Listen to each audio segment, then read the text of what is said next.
SRC again keep ringing. And so we decided we would go with SRC Private Primary School. And I'll tell you something. It, it is the most awesome decision that I have made, my husband have made for Jishon.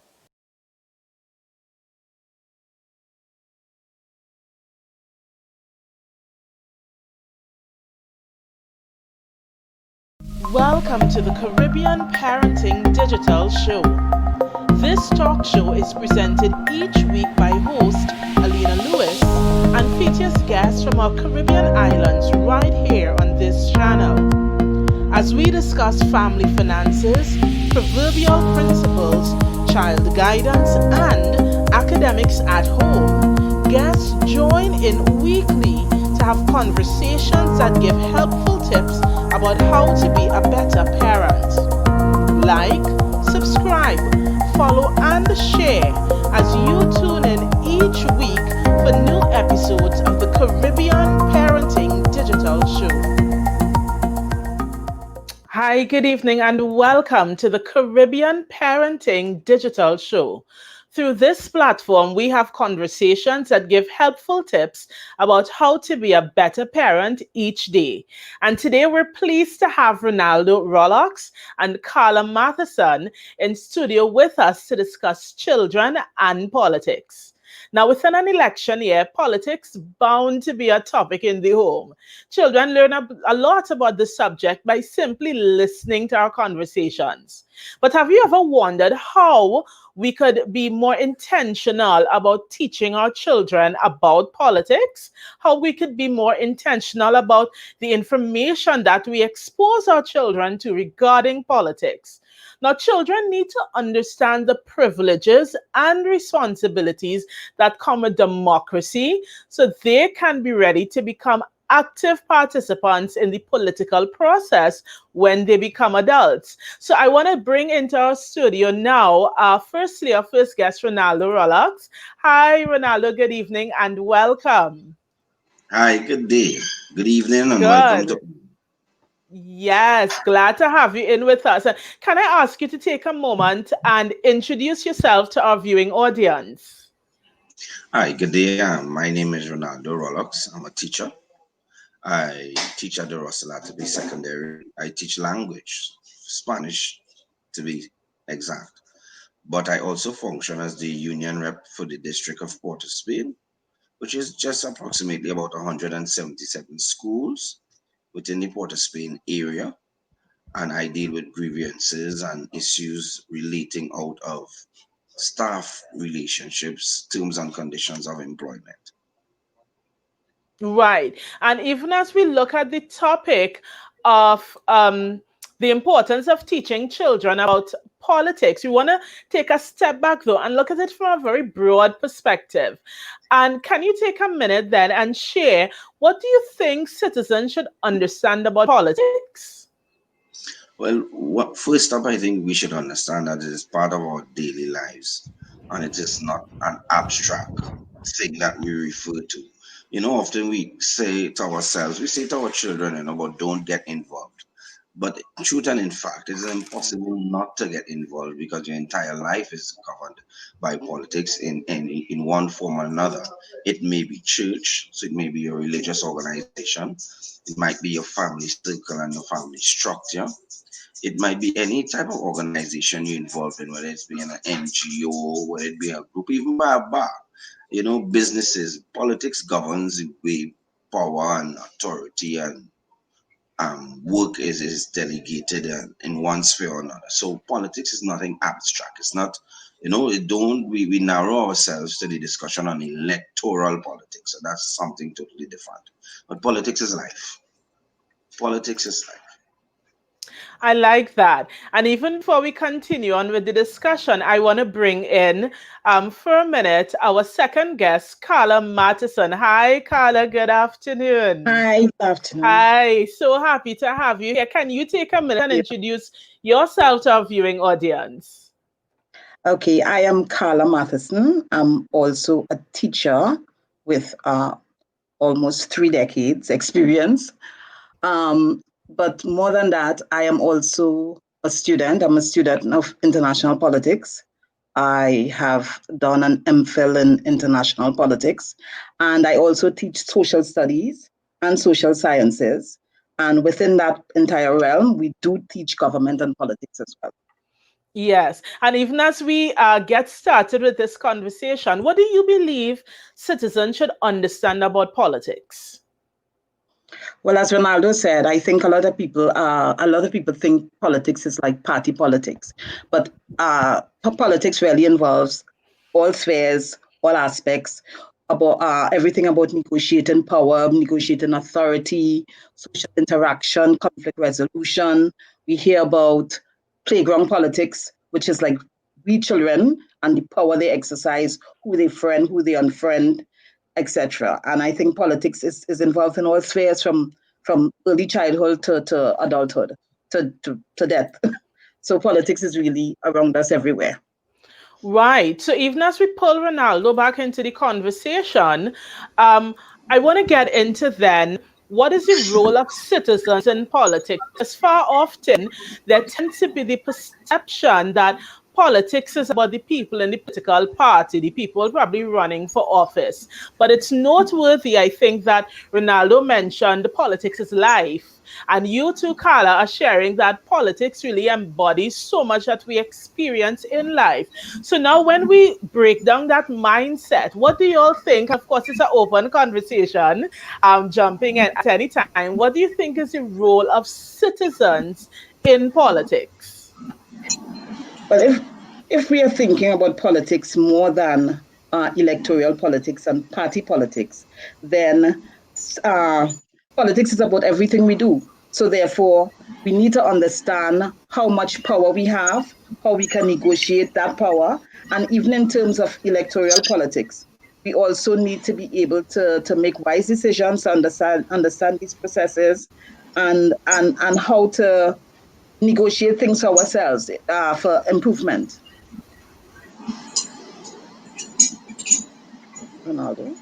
Um, Yeah, well, agreed. And I think citizens should understand that we have a role in how the system functions, in that our involvement is crucial to the outcomes of the system, you know.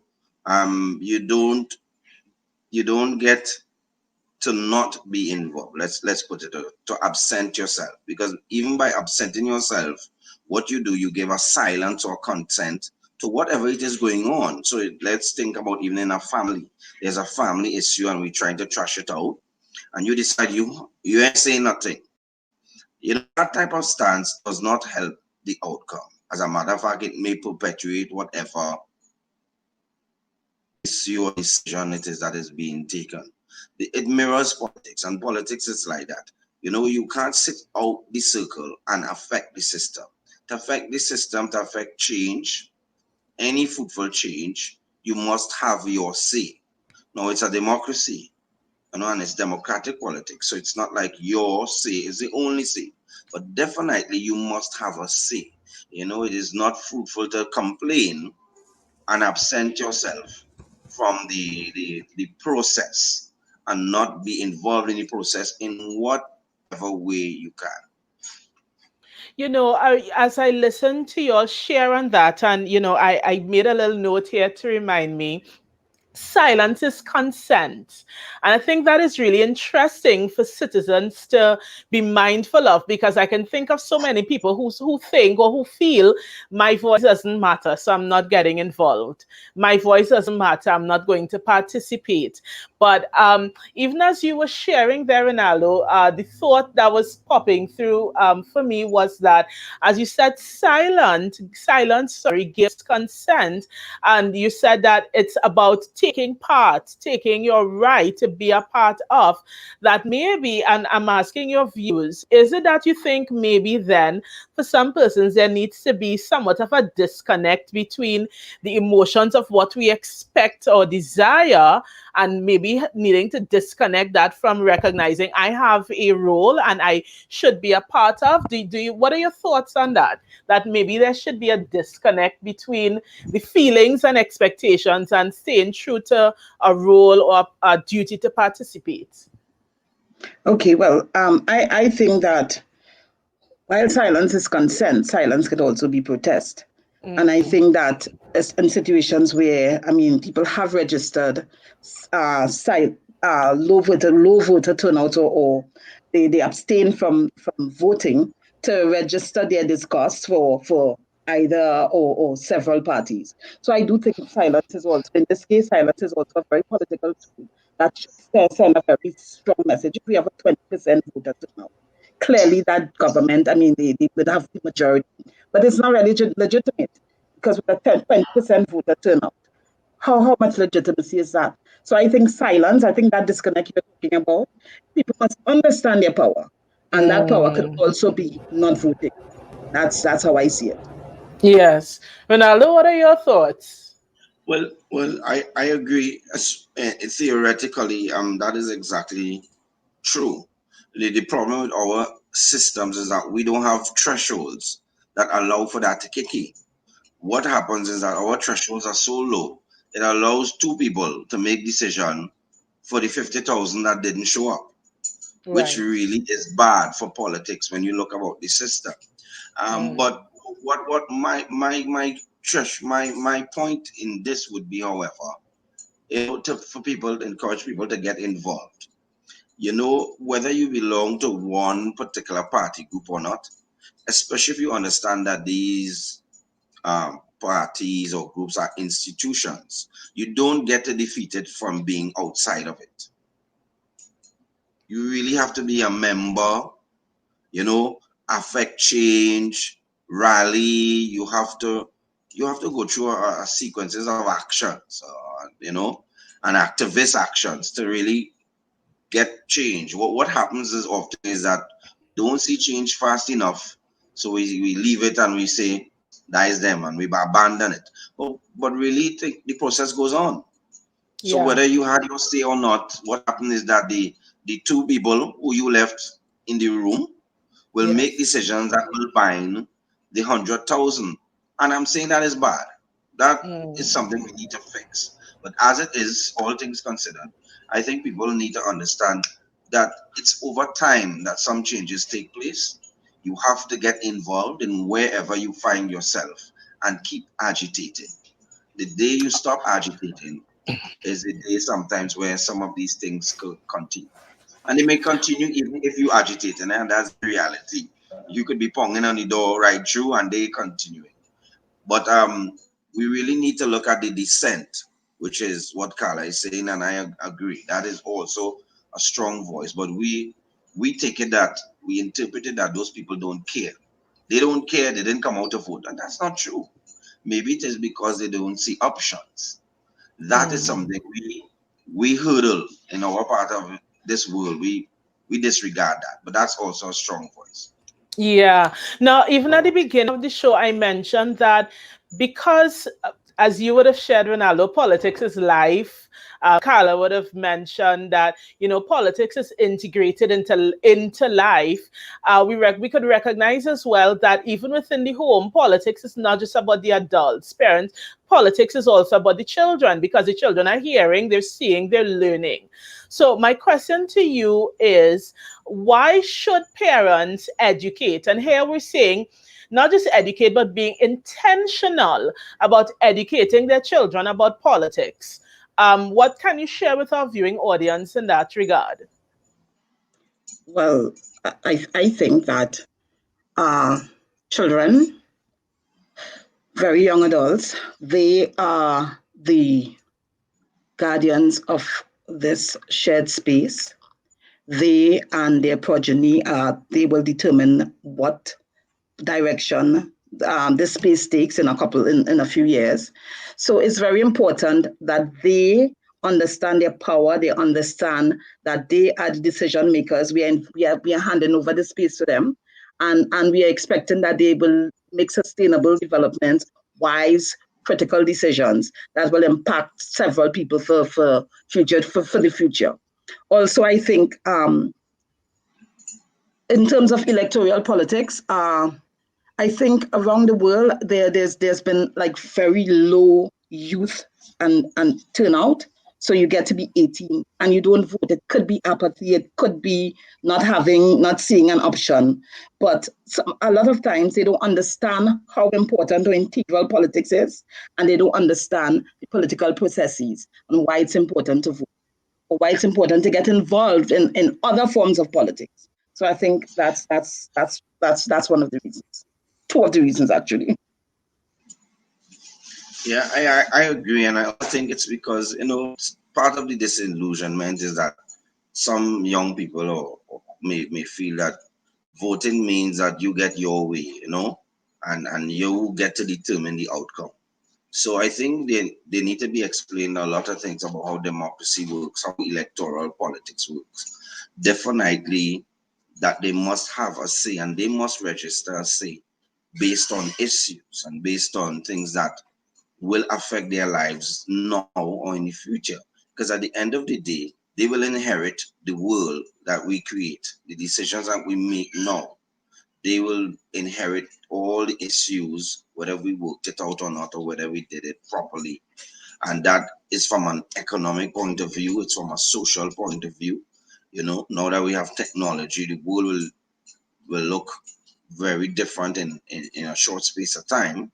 A financial crisis, the world will look different in a short space of time as well. And now we have a pandemic, and the world will look very different. They coined the term the new normal. So getting back to the politics, the youths need to understand, and children need to understand that the decisions that are made now affect them. Normally, sometimes part of that apathy, as Carla talked about, is saying, that don't bother me, that ain't affecting me. And it's not true. It is affecting you. You may not understand it. You may not see how it comes back, but it is affecting you. It affects you. So to say that that doesn't affect me is really a turtle type behavior that we have because of, again, how we see politics as something far off, and it is not. And I just want to add one thing about something Ronaldo said. Well, about representation. So it's important for younger people to get involved in politics because representation matters. Representation, ideas, ideology. So it could be determined. It could determine whether we have a parliament, two houses of old men, or whether we have young women, or whether we have people who will articulate our views, our ideas, our ideology. So it's very important. And younger people need to understand that they can sway that. They can change the MPs or the lower house from 41 older men to maybe a mixed parliament. And therefore their views, they do have different views from other people. They do have different needs, wants, etc. They can be better articulated when they have proper representation, a representation that embodies them. Yes, definitely. And so even as we look at educating children, what do you think are some of the things parents should be mindful to do or not to do as they model their political interests? Okay, me. I think one thing definitely is to teach children about verifying credible sources. And there are several easy ways to do that. They can Google. There are several acronyms that people have been using, SIFT and critic and all of those things. So they have to look at sources because in the era of fake news and all the passion that goes along with your beliefs and your views, we have to pick sense from nonsense. Also, I think at home, I think it's really important to model democracy because it's not just that you want people to mimic and parrot what you are saying. I'm this party, I'm that party, I'm the other party. You can have, like as I a friend told me at around the dinner table, they have discussions every night. They have a jar and they discuss that. So you can have discussions around the dinner table. You can make children be a part of decision making. They could determine what they want for dinner, whether they're going takeout. Let them have a voice. Let them have agency. They can vote on naming a pet. They can vote on on so many things. You can also have purposeful discussion. Guide them to books, guide them to websites, guide them to activism. I have a lot more to say, but I'll give over to Ronaldo now. Well, I would say one do for me, and it's tripartite. It's to abandon sentiment, abandon tradition, and abandon patronage, because these things are not necessarily good elements, especially when you're going to promote change. And parents should not therefore impose their historical experience on children as a legitimate reason why their children must vote in a particular way. Not to say that they shouldn't share stories, and they are just that, stories in this Caribbean society. Sometimes the parents were not even there. The story was told to them, it was handed down to them. And they will share stories and experiences. But as a basis for decision making, they should encourage their children, as Carla said, to get involved in the more. Politics as a science state, and people abandon that. Politics does have a science state. It is not supposed to be, quote unquote, just a love affair, or how you feel today, or how you feel, or you like this person because they wear green, and you like this person because they wear blue or yellow or red. It's not supposed to be that. It's not supposed to be you like the person you voting because the person hair is nice and the person skin color resembles that of mine. There's a science state based on issues, based on facts, that you should encourage your children to explore. So don't limit them at all. Don't put those chains around them mentally to channel their thinking into a lot of things, a lot of reasons why they should vote one way or another. And these things are really just based on tradition. Can I give a They don't match up. sorry? Go Can ahead. I give a small anecdote based on what Ronaldo said? So, this is the election season in Trinidad, and recently my nephew was articulating his support for a particular political party. And his mother, I was privy to the conversation. His mother said, "Well, why?" And he said, "Well, like longevity." And so we said, "So you're just going with longevity? You haven't even seen a manifesto. You are the person, he's 11, but he's always saying that he goes on evidence and science. And you're just going with longevity?" And then, he started to say, "So where can I see these manifestos? Because I know he's going to research this. He's probably going to come back with supporting the same party, but he's going to find ways to argue why he's supporting the party. And in so doing, he will look at manifestos. He'll find out the meaning of manifestos. He's going to look at the other party's manifesto so that he can have points, right? Because he doesn't want to lose." So that's just one small anecdote, you know?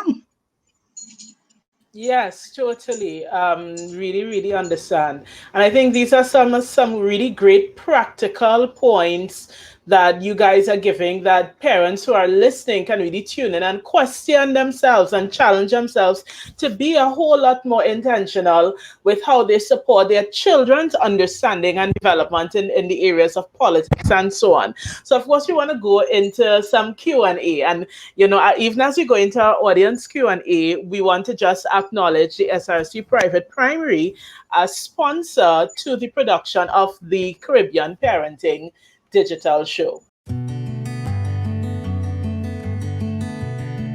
Hi, this is Albert Munasar, parent of Sarah Munasar. SRC has been good for us in the sense that she has come a long way because of the personalized attention that they were able to give to us. She has been able to get the attention that she needs to be able to catch up. Sarah initially was a bit behind, and now we think she is well on her way to being able to be a functional student at her level and even be able to surpass what she needs to be because of the attention that she was able to get at SRC. Thank you very much for the time, and thank you for giving the dedication that she needs to become a better student. So as we adjust now for our Q&A, let's take a minute and jump in. And we're seeing here our first question from our audience asks, Are there any focal points that parents should consider when teaching their children about politics? Are there any focal points that parents should consider when teaching their children about politics? Guys, what thoughts do you have to share on this? I think that for one, they can focus on being open-minded and being balanced, and um, and considering politics as more than just going out and vote. So we can probably give them pointers on encouraging their children to be active in other things, in service, going to service organizations, volunteering, doing volunteerism, being involved in debate societies, clubs, etc. So that they will understand negotiation, they'll understand debate, they'll understand democracy, and they should and being involved in, for example, mini UN, whatever they have in school, mock parliaments. So actively pushing them or encouraging them to be involved in these things that may be available at school or in their communities. Yeah, and in that light, therefore, one focal point is that parents must understand and they must help their children understand that this politics that they talk about, it's about change, it's about betterment, and it's about improving the condition of their life. And if that is the goal, therefore, critical analysis is really, really important. We cannot say we've been doing things for 50 years and that's why we must do it for year 51.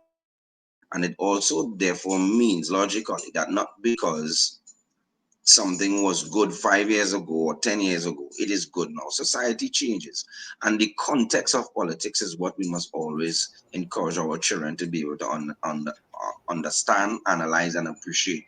That everything that happened in our history happened for a particular reason and within a particular context. Is it the same now? Are the facts the same? Are the variables the same? And do we have the same goals? And they must encourage your children to be very, as Carla said, and I will underscore, to be very open-minded and broad-based in approach and deal with issues. I think that would be one thing I would want to see. Encourage your children to deal with issues and not people, not personal things. Deal with the issue at hand. We have a tradition here in our own society and Caribbean society where we get more into the people issues and the people business than the policy. Discuss policy. Discuss policy and how policy affects you. And try to stay away from the people issues because you get misguided often enough when the people change and the policy remains. Yes. And our next question asks, what materials, whether books, programs, or events, can parents use to expose their children to the world of politics? I know Carla really gave some great examples of things that could be done in the home. And you all, both of you would have mentioned at different points what schools usually do. But are there any other maybe books or programs that you are aware of that parents can use as a tool to expose their children, regardless of their age group, to the world of politics? I know there's a book series, a children's series about um, great political leaders or great people who were involved in activism.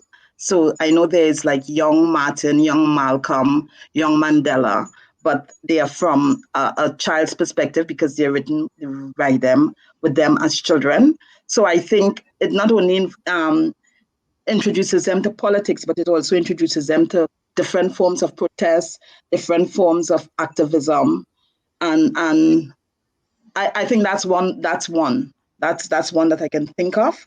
And I also think that I know recently that these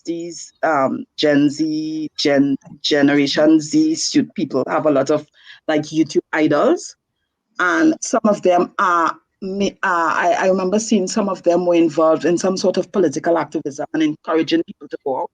So directing them to those their idols, their political, their pop culture idols, their YouTube idols, who may be involved in some sort of activism or outreach. I think that those are some material that might be available. Yeah, definitely. There's a plethora of information that is available via social media, as Carla is rightly saying. And there are people we can expose our children to the pattern, especially people who pilot issues and not necessarily join a party and get into electoral politics, but their political stance on different issues help shape the environment in which they live, and therefore they exert some type of political influence, which is also important. So at hand, I will quote the example of Malala Yousafzai, who is a young Pakistani girl who turned her tragedy or near to be tragedy into political activism on education and the right of young women to be educated in Pakistani society. And there are many others like her who take issues and challenge society. So I think parents have a duty to expose children to the standard that is out there, because politics is also not just Trinidad. If you keep watching our local entertaining politics, you will not be able to broaden your horizon. So you have to watch some American, some British, and after that the children, because what standard would they, if they only are held to the standard in which they observe and they see and they read in the papers, then Lord knows where we would go. So parents have a responsibility to expose the children to proper standards, and there's all over social media. There are debates going on, in other societies and other places where those debates really they influence the political outcome. Those issues influence the voters more than anything else. And as an aside, I'm living in Norway presently, and I see a lot of young children, 11, 12, 13, involved in protests for climate change and for refugees, etc. And it's always amazing to me that they are out there protesting with their placards, and and and then I look at the voting patterns, and I see that the parties change so much. They discuss so much issues during election. They just don't go between, two parties. And I'm thinking maybe that was his starting point, because from a young age, his children are involved in political processes and in negotiation and understanding and issues and representation and ideology. So I think getting them involved in some sort of, even younger children, if they want to probably improve a park in their neighborhood, you know, you can encourage them to rally the other friends and go to parents or go to the adults or go to their counselor and negotiate for improvement in their playgrounds. That's a way to start. So Yes. instead of parents just saying go and do it, they can do it. Yes. Another question came in asks, at what age should a parent introduce his or her child to politics? Well, if you take that to mean electoral politics, you know, a child will have to appreciate some of the nuances of the system. I think that is what people get confused with, because there's a system, it's a science, it's a process. There are people, there's a number of people that you vote for, they represent a constituency, the boundaries, and all of this. And I think at an early age, I think as soon as the child can appreciate um, geography and language, which is some of the most difficult hurdles from a young age to for the children to appreciate. But at the end of the day, maybe all that deep understanding is not important. Maybe the fact that, listen to me, that they must become involved and they must have a say. And if you're taking it at that level, that you're encouraging your children to have a say, then I will not place limits on them. I will say, if I'm looking at political socialization and what I talk about modeling democracy, I will say as soon as they could probably say yes or no, because you say don't touch that, they say no. And so therefore, as soon as you can have a voice in coming to decisions as a family, and negotiating certain decisions and about naming your pets and about what you should eat. I think at that age, as soon as you can probably talk and not just regurgitate, as soon as you can talk and maybe think independently. Yes, understood.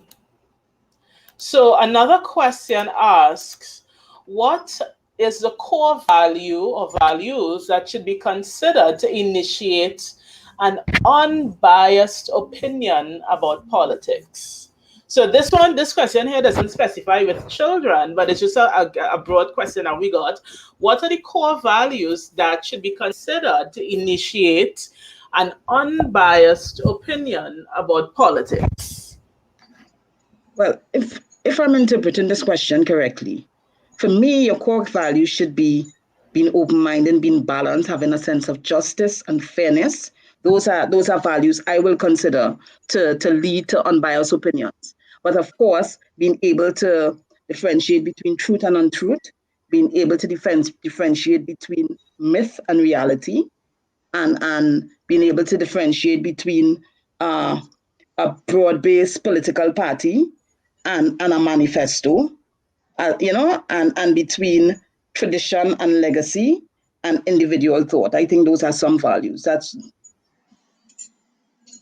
Yes, and Carla enumerated all of the things that I was going to say, and balance is really very, very important. And context is also important. You know, we need to appreciate, and children need to appreciate that, and anybody, that things happened in a particular era for a particular reason within a particular context. Sometimes the context doesn't exist anymore, and we're trying to do the same thing that we did before. Sometimes the context has changed. This pandemic, for one, has changed a lot for us. So I don't know how useful some of the things we used to do are, because everybody's talking about the new normal, which shows you a shift into behavior, into values. There should be a shift, and that is what this pandemic is forcing us into. So definitely context and balance to me is important, are two important values for having a unbiased opinion. You must Right. appreciate the context and you must have a balance in views, because it is not one view that should dominate. Yes, and our final question for the show asks, what should a parent do if his or her child is not interested in politics? interested in politics, as in party politics. Um, I will say continue whatever you're doing. Continue to encourage them to volunteer, to be involved in service-oriented groups, to make decisions, to to be outspoken, to uh, to if voting is an issue for them, I wouldn't force someone to vote, but I will force them to be aware of what not voting represents and what voting represents. So therefore, you know, maybe gently nudge them to understand that politics is all around us and it's going to be there for a while.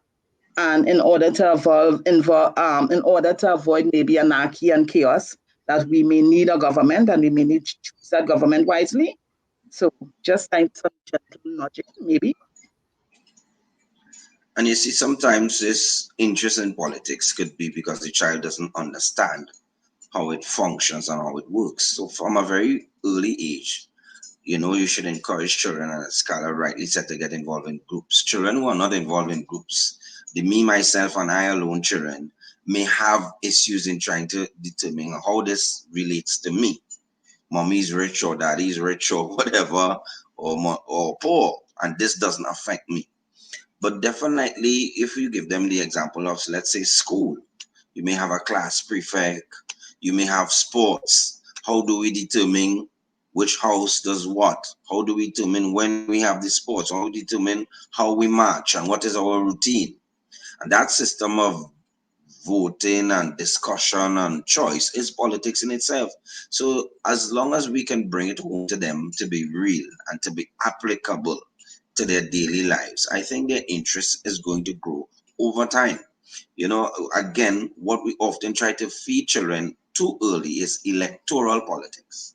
And that could be a turnoff. Because what they see on TV, people trading insults, and they may not be able to appreciate, they will not be able to appreciate the context, and that could never be anything good in the eye of a child or a young adult, which makes them want to stay away. So we need to broaden their views and their involvement and exposure to politics in its truest sense. How authority and power is shared in groups and within society, in their church, in their Sunday school group, in their church group, when they're planning an event. And I think this will help. This will help. And we must not limit their interest to be interest in electoral politics alone. You know? Understood. So, I mean, we shared some really great points this today. So, what I want to do is give you all an opportunity, having discussed everything that we've gone through. What final thoughts do you want to leave with our viewing audience?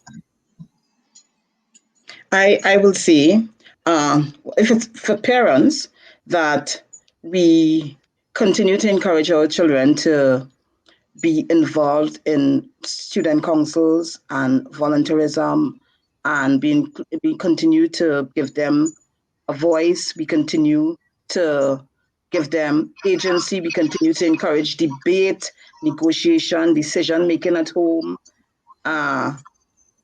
Yeah.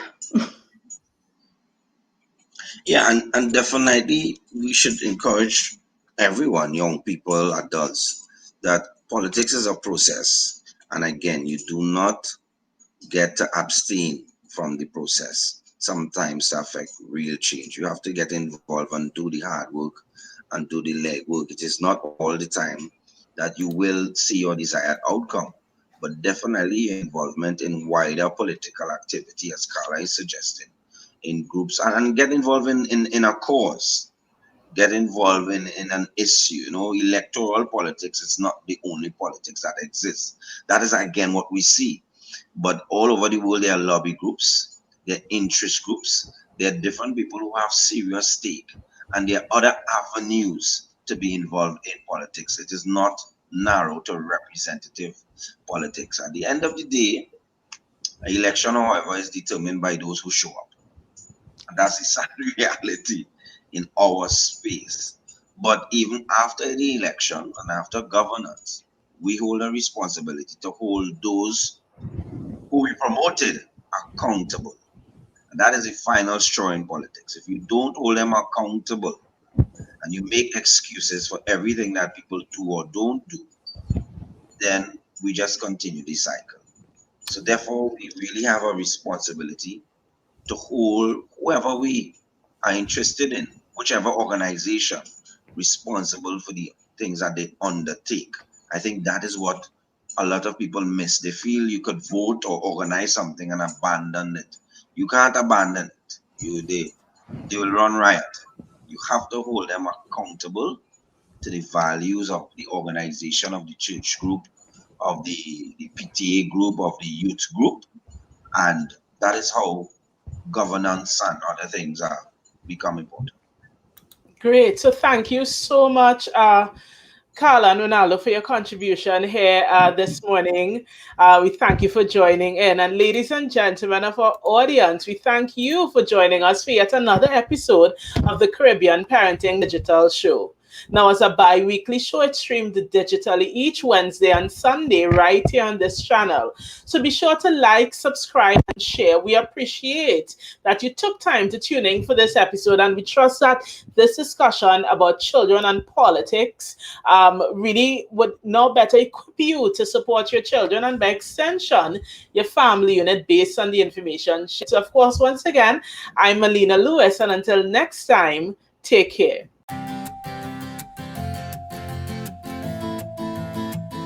I choose SLC Private Primary because I wanted my child to have as much individual attention as possible. The smaller class sizes allow this. It also provides me, as a parent, the opportunity to be actively involved in his education, and it gives him the opportunities to achieve his goals.